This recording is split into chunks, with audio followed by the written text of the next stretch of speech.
Alright, so hey guys, it's me again, your girl RaiA, back again with another video. Alright, so this is, by the way guys, the BK or Swordsman video that you guys have been waiting for. It was the live stream that I did last time on my Facebook page. So this is pretty much the highlights, so I try to compile and try to remove the extras that you don't really want to see or hear.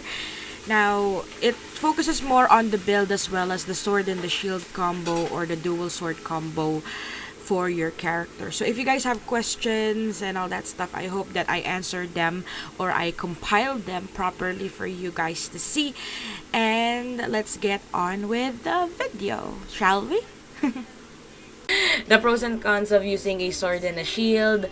So those are the things pretty much that we are going to talk about. And if you guys have questions, just feel free to set them up for later. So at least when I check your questions, at least I can answer them in the best way I can.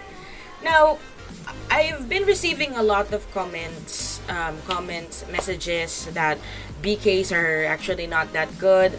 I've been also seeing players complaining so much about BK that they are left behind. But to be honest, guys, if you ask for the win, Andre Q, 21 Seed, Kurabog, Kaka, they're clearly satisfied with their character. So you can't really say that it's a bad character or it's not really the best character there is. The biggest problem with BK is BK for me, in my opinion, since I also have a BK. Biggest dilemma for BKs is BKs actually is the most diverse character in the game. They are so diverse to the point that there are so many ways for you to build a BK. Mostly, you should be leaning forward to durability because, of course, you're a BK. It's a must. So, BK, technically, they are just a bit complicated than any other character. Kasi the reason why I find them complicated, unlike with archers are so basic. What makes us basic is very simple. We only have one option. We can only use a quiver and a bow. That's it. We can use a two-hand bow, but that's the only options pretty much that we have, right? So we're kind of limited, and that's the reason why it's not really that complicated. So for me, to be honest, guys, the most basic and the most easiest one to build, which makes us somewhat strong, is the fact that we're not that complicated. That's archers. So what is the right build for a BK or a tank, and what's the best weapon? Is it dual sword or sword and shield? A lot of the players are pretty much confused about this because everybody knows that BKs are supposed to be tanky. So if you're tanky, it means that you should have a really, really good amount of durability. But the problem is, when you focus too much on the durability, you kind of sacrifice on the damage. And if you notice in most of the servers, I don't know if you guys noticed this, but most of the servers, the highest BP players are mostly BK. And I haven't really seen this just with St. Reggie's. I've seen this with Ralph. I've seen this with Laude. I've seen this with For the Win. I've seen this with Andre Q. So pretty much, the strong players are mostly BK. However, a lot of the players are really, sorry for the word, I don't know if you're gonna get offended, but let's just say the medium spender players or the mediocre players, pagpalagyan natin, yung tipong, those who play, just play. They don't really top up that much, or some of them, they don't really top up at all. And those players, they're often under the impression that BKs are actually quite useless, or there's just that gap, So going back, now let's first talk about the dual sword and then the sword and shield, and then before we talk about the build for the BKs, because that's where it all starts. the gears, or the weapons. So as some of the other BKs here are gone. I think the best one to really set as an example is Spunky, because Spunky from PH Warfreak, guys, he is so OP. Even Warshock can actually agree with me on this one. He is really, really good at building his stats. Now, as you guys can see, this is the right way, okay? This is the right way, or the right build for a BK, in my opinion. Now, I'm gonna give you guys a walkthrough on his stats, or on how he did this. But for me, in my opinion, this is the best way to really build your character. Now, if you're gonna be using a dual sword, a dual sword weapon, the first thing that you guys have to consider, if you're using especially an AA dual sword or an Archangel dual sword, is the Excellency Stats. Now, why the Excellency Stats? Because, guys, what makes a dual AA and then a sword and a shield AA different from each other is the Excellency Stats. If you use a dual AA sword, or a dual sword combo for your character, as you guys can see, it will pump up your excellent strike, it will pump up your ignore defense, your attack, hit bonus, excellency bonus, and attack bonus. So overall, the Excellency Stats itself focuses mainly on your damage, right? And as every single time you append the stats of your weapon, it also increases your physical attack, which is your raw damage. These are your multipliers, and this is the raw damage. Kumbaga sa mansanas, 'di ba, pag may apple dyan and then you're asked to multiply, this is the apple, this is the multipliers. Get it? So that's how it is. Even for the refined stats of the gears itself, it focuses on the physical attack, the max HP, and hit, which is very important for a BK. You need your HP for durability, you need your physical attack, and of course you need your hit. So if you use dual sword as a BK, you already know that you're getting 10% of the excellent strike, 8% of the ignore defense, 480 for the attack, 22 for the hit bonus, 10 for the excellency bonus, and then 6 for the attack bonus. So that's a big, that's a good advantage for you if you really want to increase your damage. Now, the reason why I say that this is how you should build your character if you're a BK is simply because if you look at his character, it's so balanced in my end. Well, not really so much, but he can still switch it. If you're listening, Spunky, you can still switch it up. Okay? Now, as you guys can see, the reason why I admire the way he builds his character is very simple. Awakening, guys, if you guys are not familiar with what Awakening does not just increase the basic stats of that specific gear or of your character. Okay? It doesn't just do that. It also helps increase your defense bonus or your attack bonus depending on what gear you are actually increasing or awakening. Okay? I'll show that to you guys in a bit, but first, let me just show you guys his gears. So, I won't really care too much about the excellency stats here. I'll just focus mainly on the basic stats para hindi kayo malito. Okay? So, the basic stats for the helm is physical defense, magical defense, technically overall def, and then max HP. So, every single time that he awakens or enhances his stats, if he awakens his stats, do you guys see how much this adds? This is the basic stats of the gear, and this is the awakened stats. This is the additional stats that you guys can get for awakening. I'll get back to the comments later. Wait lang. Okay? So this is the reason why it's okay, B3.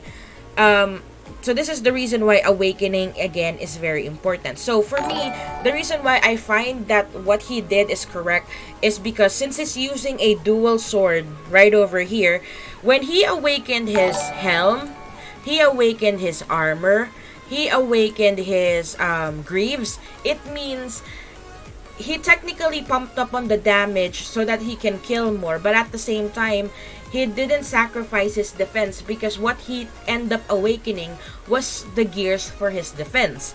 Now, in my opinion, awakening your accessories are okay, It's not really that bad. I don't, I have nothing to say with it. But in my opinion, though, red tuloy. For Spunky, I wish that he can switch the awakening from this one to maybe the boots or something, because his HP is good, but knowing that he is the leader of PH Warfreak and he is the one that needs to really stay alive to protect his guildmates, it's best really to increase his durability, because he has now really strong damagers. Well, before we had those damagers, they moved. But I don't mind. I don't hate them. So, as you guys can see, PH Warfreak, see, here's Be Nice. Be Nice is 1.5. He focuses on damage. So that means he has a damager as his backup. So that means for Spunky, if you want to last longer, especially during a fight, or if you guys want to get a better advantage, you have to be a little bit more durable. Because right now, if you're gonna be fighting with us in Yin Yang, he's gonna be fighting with this one, which of course they can handle because they are many, right? And then he's gonna also handle this one. But I noticed that Spunky actually dies a little bit more. Okay, so he dies like many times. However, he can always go back.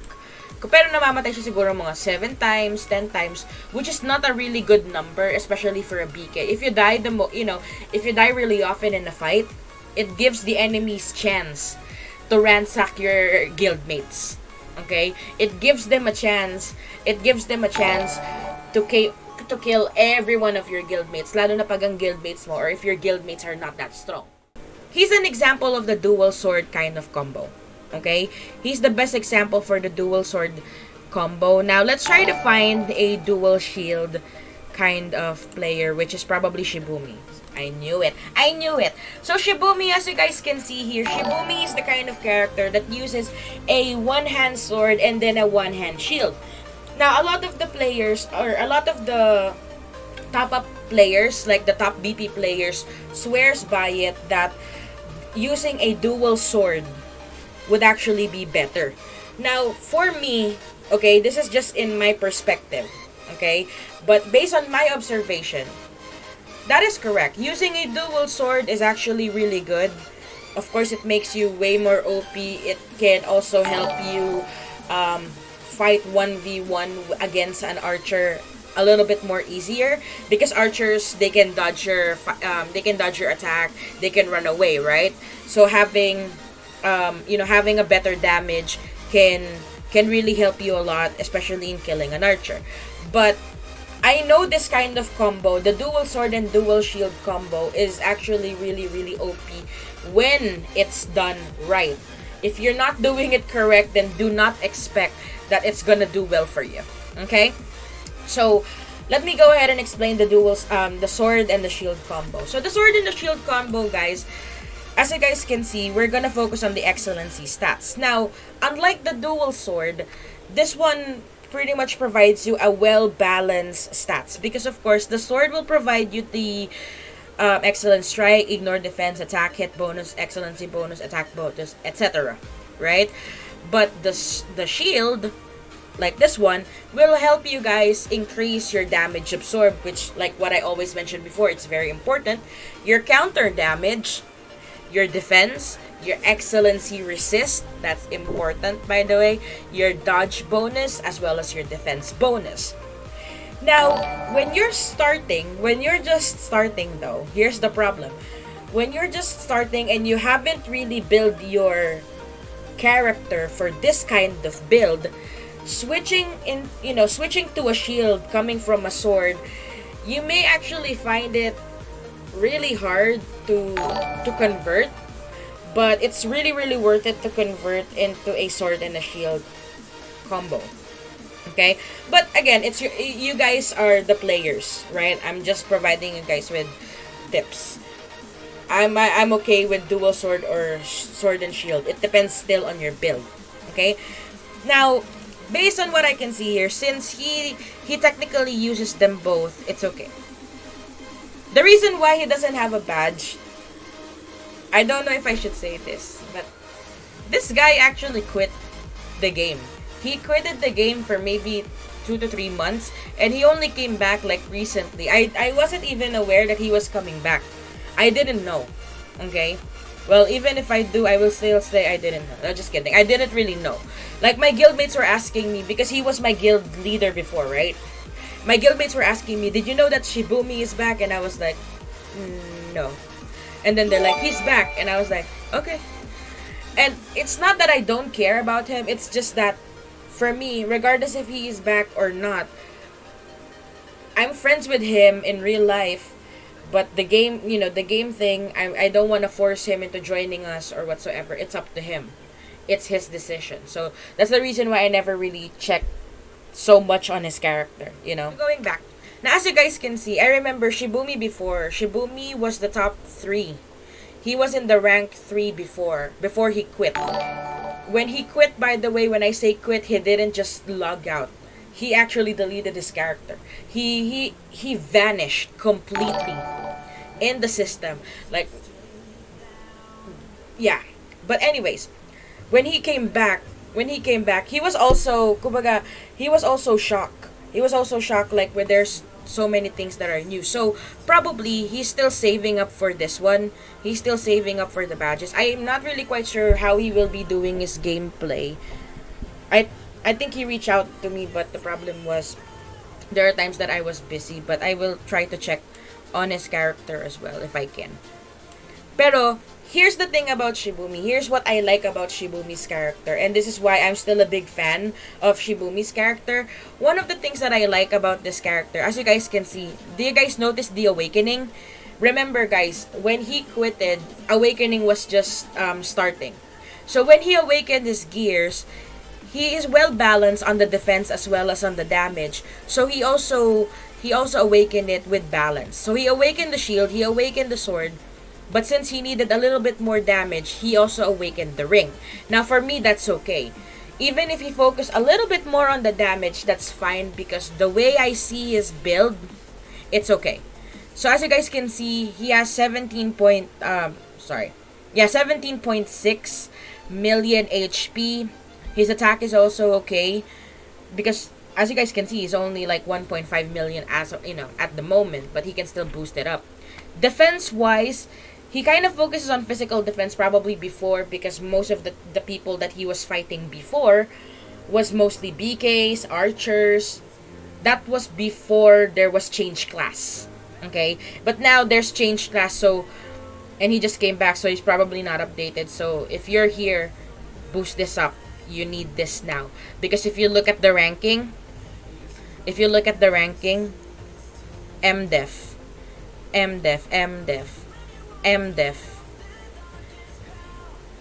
you already know who you're fighting. So, Anyways, going back. So, when it comes to Shibumi's character, one of the things that amazes me about Shibumi, I remember before when he was around 600k BP, 700k BP, there was that time wherein he was fighting with the Thailand players in Lost Tower. And at first he was struggling because he was fighting a BK with a higher BP than him, maybe 100k BP higher than him, and then that 100k BP player has a sidekick archer that is around 600k. Other than that, there's also those other 4 Thailand players that were fighting him. So during that time, at first he was struggling. He was struggling to kill all of them. And then we made some changes. He ended up boosting up his armor, and then boosted up his internal stats, which ends up being, making his character really, really OP, like overpowered.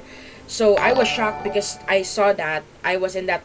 That was a really, really cool moment for me, seeing that he can actually slay like 5 players with almost the same BP as him in that fight, and they are not AFK. That's the cool thing. So that's the reason why he's like a legend for me. Sorry pal, hit lang. So he's kind of a legend for me.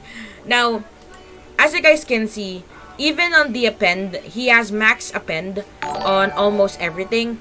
Now, if he wants to boost up his damage, he can just simply pursue this to like maybe plus 15 or so. Now, let me check. 1.5 million though, you might need to pump up on the HP. He already knows how this works, but he needs to pump up on the HP. If he wants to catch up on the BP, he would need the badge. He's just like me, by the way. I don't know if you've seen my character, but I'm as bougie as him. I actually don't use any other AA, any other badge, not unless it's an AA badge. Oh, I can't look at my character. I have to check it here. See, I don't wear AA. I don't wear badges too at the moment. So yun. Now since we've already talked about the sword and the shield and then the dual sword, let's talk about the stats. Okay? Hi, Devon. So let's talk about the stats. Alright? Now, of course, I'm showing you guys my personal stats, but that doesn't really mean, we're still gonna talk about BK stats. Now, one thing that you guys should focus on, because my character though, even though I'm an archer, weirdly, I build my character to have a BK internal stats. Okay? So, technically, it's similar. It's kind of similar. So, one thing pretty much that you guys have to focus on when you're a BK, here are the things that you have to focus on with your build. Number 1, your HP bonus. Your HP bonus, by the way, it's very, very important because this will serve as your multiplier for your max HP. Now, as you guys can see, my max HP or my raw HP, I don't really know exactly like how much my HP is. It's just say 800, 8.9, but the multiplier actually helps out big time. So that's one of the things pretty much that you have to focus on. I've seen a character with a 1000% HP bonus. And I've seen one that is a BK, and I've seen one that is actually an archer. So, it's possible. And they're doing it, they're doing the right thing. Now, another thing pretty much that you have to focus on as a BK is your damage absorbed. Aba! Thank you, Kambal, sa stars. So, another thing that you have to focus on is your damage absorbed.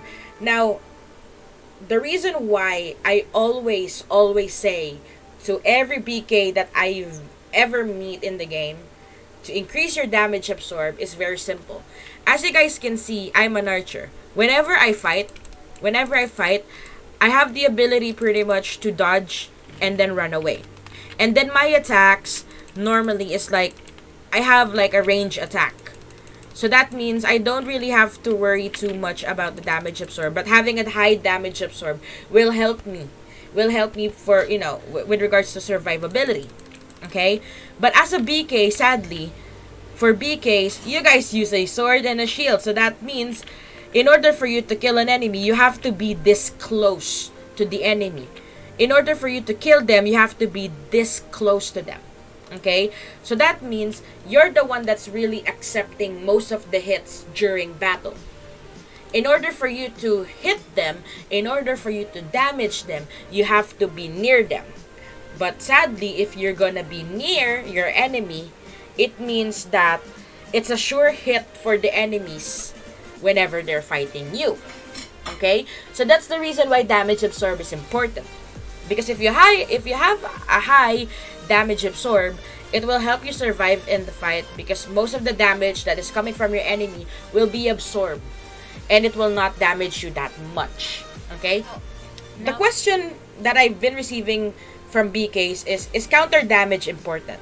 For archers, it's okay to have it, but not as important. For mages, it's okay to have it, but not as important. But for BKs, yes, counter damage is very, very important for you guys.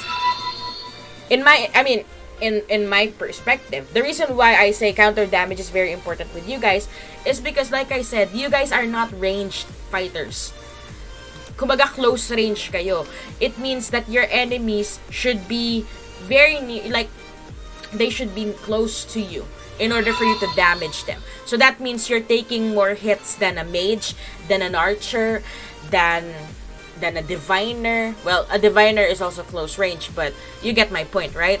So since you're close, your attacks are close range, you receive more damage than the other players on your team. So that means having a high counter damage will help you guys a lot not just in survivability, but this will help you guys to have that extra damage. And this is the reason why there was an era starting like at 4.0, version 4.0, wherein Razor was was like the biggest necessity for a BK, because Razor has that counter damage or the reflect effect. And every single BK that I know that has Razor, other than the invulnerability, they also have that counter damage, which makes them deadly. That's the reason why a lot of the players were confused. How can a BK damage me this much? And that's because counter damage is actually a good fit for your character. Okay? So yeah, if I were you, if you're a BK, if you can try to increase your counter damage, that's good. But if you will be increasing your counter damage but sacrificing on the damage absorb, resist, or reduction, then please do not do it. Okay? Because counter damage is an extra damage. Okay? It's an extra attack. But if you're gonna sacrifice your durability in a fight, then please do not do it. Nonsense. Walang silbi. Kumbaga, walang silbing mataas ang counter damage mo tapos 6 million na ang HP mo. You guys get it? It's useless to have maybe 18 or 20% counter damage with a 5 million 5 million HP. Do not sacrifice your HP. Do not sacrifice your damage absorb, damage reduce, damage resist. Not unless you can find a way to increase it elsewhere. Okay? No, so next, what is the most important attack for a BK? What's the best thing to focus on? Should a BK focus on Excellent Strike, double damage, Lucky Strike? What, right? So the answer to that, pretty much, even for other characters, guys, we don't really focus on anything. You have to increase everything, okay? Because all of those attacks, they are really important. If you miss out on one of them, it's not really gonna affect you big time, but it's better to have it because it's an extra damage. Get it? Because guys, remember, even if you don't have the Excellent Strike, double damage, ignore defense, Lucky Strike, counter damage, whatsoever, you still have your normal attack and your skills. Get it? Those are just triggered attacks. But now, Excellent Strike, by the way, for BKs, I guess this one is good. Excellent Strike, it really depends also on your excellency bonus. Okay? Kasi, no matter how high your Excellent Strike is, if your excellency bonus is also not that high, maybe you have like 8%, 9%, just like what I had before, then I don't think that's actually a good fit for you. If you can manage to increase your excellency bonus and then at the same time increase your Excellent Strike, then that's good. Because these are only your trigger.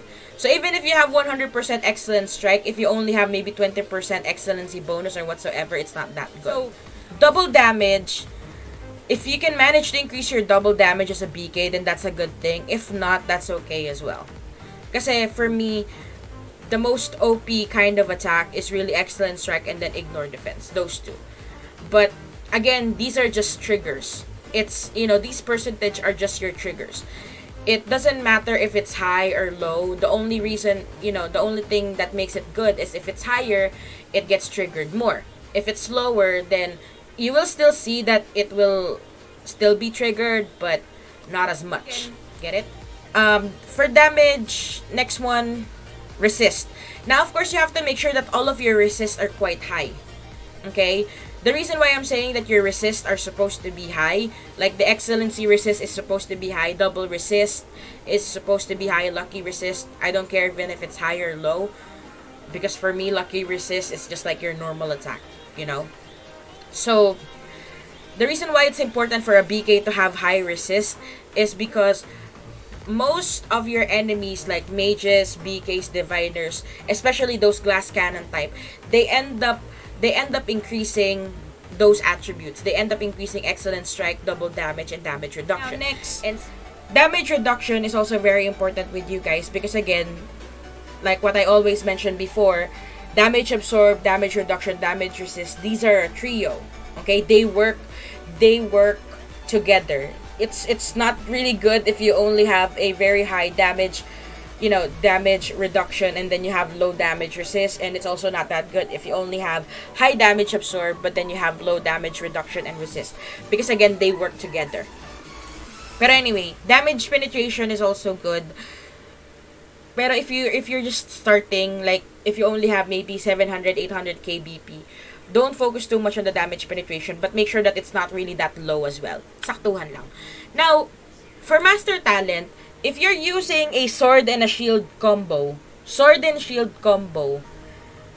it doesn't really matter, okay? It doesn't really matter if using a sword and shield combo or a dual sword combo. What's important is how you manage to pull up your stats. Alright. Excited ako. So there, we're now using at least a proper BK. Oh, okay na. Thank you, pre. Yan. So we now have a proper BK that I'm using right now. So this is Hunt, by the way. If you guys are wondering who Hunt is this guy here. He's from Livestrong. Livestrong na pala kayo. Hindi na pala kayo Stormborn. Ayan, he has a 191 1.9 mbp. Now let's see his stats. Baba na HP mo. Nabababaan ako sa HP mo. Kaya mo na itong pataasin ng 20. Onti pa. Damage absorb solid. Ang galing-galing mo dito. Sobrang ang galing-galing mo dito, Han. Very nice. Nakikinig ka sa sinasabi ko na you read between the lines. Arbor Pen, 12.5. Good job. As in, seriously, good job. And by the way, Hunt right here, he was originally an MG before, and then he switched to a BK recently, which is still a good fit. So, okay na okay yung build niya para sa akin. Tinitingnan ko nga lahat. Kapag nag-buff, kilala mo naman ako si Miss hindi nagba-buff. O yan, 23 million. Okay, fine. Fine. Sige, pagbibigyan na natin kasi may buff. Pero, eto talaga, ang ganda talaga nito. Ang ganda-ganda. Sarap tingnan. 116 Excellency. Strike double damage 60%. Ano ka, tank na, no? Tank na archer? Okay naman yung damage absorb. Kaso, ewan ko, parang feeling ko kaya, I think you can still increase this. I really think. Damage reduce, nice. Damage resist, you can still manage to increase that. Ignore defense, nice. How did you do that? That's so dope. How did you manage to increase this? But at the same, how did you manage to increase this without really sacrificing this? Galing mo dun, ha? Sabagay, parang alam ko na kung saan mo hinatak yung iba. Excellency resist, boost it up a little bit more. This is a good number. I'm not saying this is a bad number. 97.4 is good.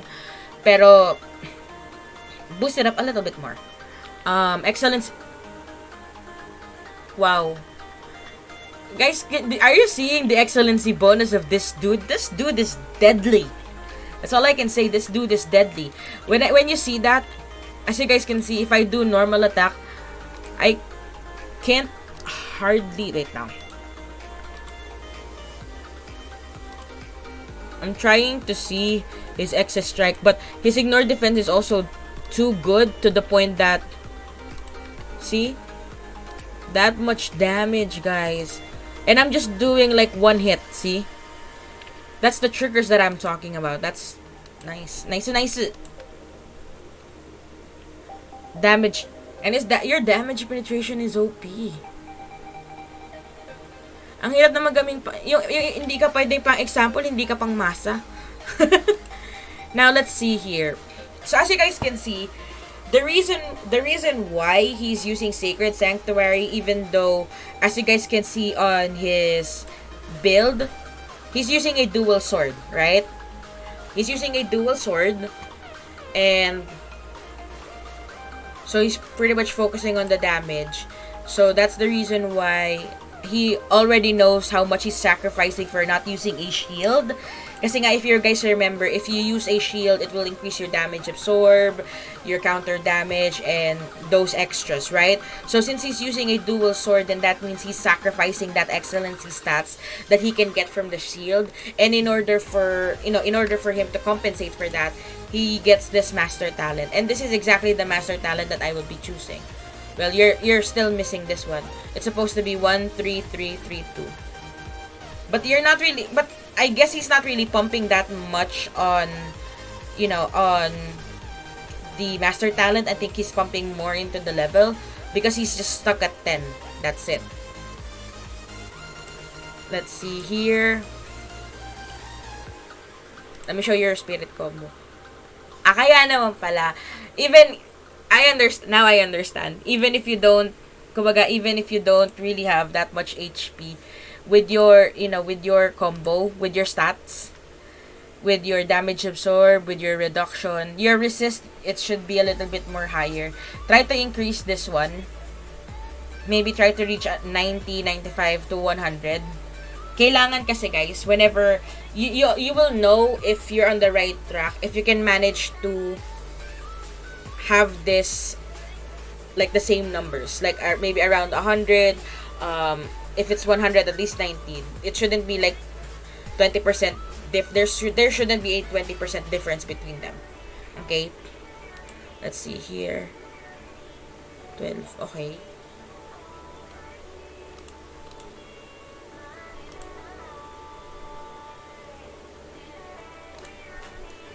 Kaka-start ko pala mag-master talent. Sabi ni Master 5 ka na rin pala. Ako nga Master 3 pala nga. I stayed at Master 3. Anyways, going back. So, this guy is actually using a dual sword. Now, again, there's nothing wrong if you use a sword and a shield or a dual sword. What matters is, if you choose to use a dual sword, you have to make sure that you know what you're sacrificing. So, if you're, again, to make it simpler, if you're using a dual sword combo, it means you already know that you're sacrificing defense stats. So that means you have to pull that up elsewhere. Just like what he did. So he chose dual sword for damage. So in order for him to compensate for his defense, he decided to go for Sacred Sanctuary for his defense. His hidden stats defense. Diba? Lupit nga eh. And as you guys can see, pero grabe ka talaga, Republika. Oh, see? You're really focusing on the damage. You're not focusing on the defense that much. But I guess for me, I kind of understand that because overall, you don't really need it. You don't really need it that much kasi your HP is quite okay. Your trio is quite okay. Plus you also use whale. So that means you can handle maybe 10 players at the same time, and then when you're about to die, just hit on whale and make sure that you spam on these two buffs here, and you're technically immortal.